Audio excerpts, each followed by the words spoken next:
కార్పొరేటర్గా ఉన్నారు. ఇక్కడ ఉన్నటువంటి ప్రజల సమస్యల పట్ల మీకు ఎంతవరకు అవగాహన ఉంది, ఎంతవరకు పరిష్కరించగలిగారు ఇక్కడ లోకల్గా? మేము రెగ్యులర్గా ప్రజల మధ్యనే ఉంటున్నాము.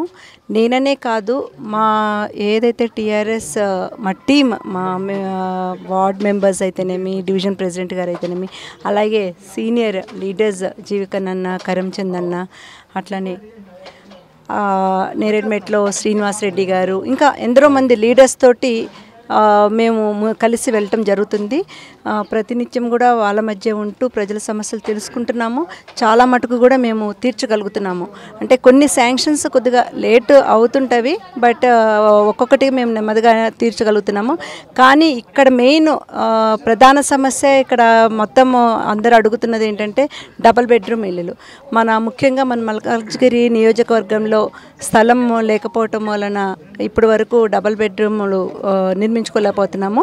బట్ అది కూడా రీసెంట్గా మొన్న ఇప్పుడు ఎంపీ ఎవరైతే ఇప్పుడు మరి రాజశేఖర్ రెడ్డి గారి నాయకత్వంలో మొన్న ఒక మీటింగ్ జరిగింది. దానిలో ఆయన చెప్పడం ఏంటంటే వేరే పక్కన నియోజకవర్గాల్లో కొన్ని ఖాళీ ప్లేసెస్ దీనికి మల్కాజ్గిరికి కేటాయించి అక్కడ తప్పకుండా ఈ కుత్బుల్లాపూర్ సైడ్ అంతా కూడా ఇది నిర్మించి కొన్ని ఉన్నాయి. తప్పకుండా దానిలో కొన్ని మన మల్కాజ్గిరి పబ్లిక్కి ఇద్దాము అని అన్నట్టు మాట్లాడారు. చాలా సంతోషం వేసింది. బట్ ఏదైనా సరే మేము మా ఎమ్మెల్యే గారు, మా ఎంపీ గారు, మా మినిస్టర్ మల్లారెడ్డి గారు, అలాగే మా డివిజన్ ప్రెసిడెంట్ మసూదన్ రెడ్డి అన్నగారు, ఇంకా పెద్దలు జీవికనన్న, కరంచంద్ అన్న గారు, మా వారు జీకే హనుమంతరావు గారు, పెద్దలందరి ద్వారా మేము సమస్యలు తీర్చుకోగలుగుతున్నాం. కానీ ఈ ఒక్క సమస్య కూడా తీర్చగలిగితే తప్పకుండా మన 136 డివిజన్ మల్కాజ్గిరి నియోజకవర్గంలో మేమందరం 9 మంది కార్పొరేటర్లు కూడా చాలా కష్టపడి పనిచేస్తున్నాము. రేపు జరగబోయే పార్లమెంట్ ఎలక్షన్స్లో కూడా మరి రాజశేఖర్ రెడ్డి గారికి అత్యధిక మెజారిటీ ఇవ్వాలని చెప్పి మేము చాలా కృషి చేస్తున్నాము. మనం ఏదైతే ఈ డబుల్ బెడ్రూమ్ సమస్య ఉన్నామో అది కూడా తీర్చగలిగితే తప్పకుండా ఇంక అసలు మనం జనం ఎలా అంటే నీరాజనాలు పడుతున్నారన్నా చెప్పాలంటే, మీరు అసలు మా వరకు రాక్కర్లేదు మేడం, మేము తప్పకుండా టీఆర్ఎస్ పార్టీకే మేము ఓటేస్తామని అందరు ముక్తకంఠంతో చెప్పడం జరుగుతుంది. కాబట్టి ఇదొక్కటి కూడా మేము తీర్చుకోగలుగుతామని మొన్న మరి రాజశేఖర్ రెడ్డి గారి అన్న మాటలను బట్టి మాలో కొద్దిగా ఆశ చిగురిస్తుంది. తప్పకుండా రేపు నెక్స్ట్ జరగబోయే జిహెచ్ఎంసీ ఎలక్షన్స్లో కూడా మొన్న 99 అని అనుకున్న ఈసారి తప్పకుండా అన్నీ కూడా ఇప్పుడు మీరు చూస్తూనే ఉన్నారు, ప్రతి వేరే పార్టీస్లో వాళ్ళు కూడా మన దాంట్లోకి వస్తున్నారు.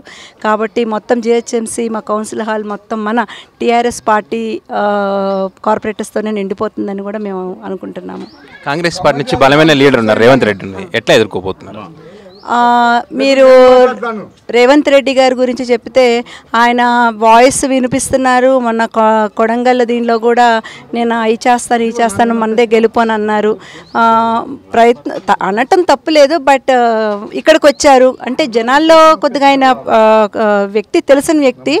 బట్ ఏదైతే ఇప్పుడు సంక్షేమ పథకాలు ప్రవేశపెట్టారో మన సీఎం కేసీఆర్ గారు, మేమందరం కూడా కష్టపడి అవన్నీ జనాల మధ్యలోకి తీసుకెళ్ళటం జరిగింది. ఎంతమంది ఎవరు ఎలా వచ్చినా సరే వేరే పార్టీల నుంచి గెలుపు మాత్రం మన టీఆర్ఎస్ పార్టీ మరి రాజశేఖర్ రెడ్డి గారిది అని చెప్పి మేము ముక్తకంఠంతో మేమందరం కూడా వార్డ్ ఇంతకుముందు ఎక్స్ కౌన్సిలర్ చిత్ర గోకుల్ గారు వీరందరూ కూడా మేమందరం కలిసి పనిచేస్తున్నాము.